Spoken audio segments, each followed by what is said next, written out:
Ang Tutubing si Tikboy by IMs for All.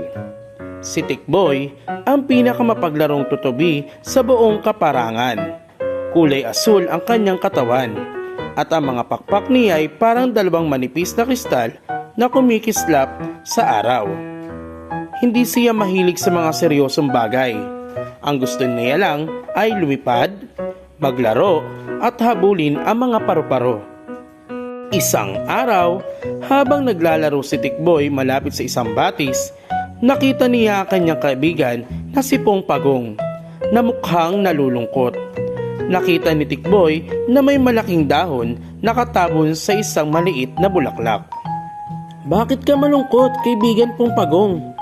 tanong ni Tikboy. "Natabunan ang aking paboritong bulaklak," sagot ng Pagong, "at hindi ko maabot ang dahon. Masyado siyang mabagal para maalis ito." Agad na nag-isip si Tikboy. Alam niya, hindi niya kayang galawin ang dahon gamit ang kanyang mga paa. Pero may naisip siya. Gamit ang kanyang magaan at pabilis na paglipad, umikot-ikot si Tikboy sa paligid ng dahon, hinahampas-hampas ito ng kanyang mga pakpak hanggang sa tuluyang matanggal. Naalis ang dahon at lumabas ang napakagandang bulaklak. At napangiti si Pong Pagong. "Maraming salamat, Tikboy," sabi nito.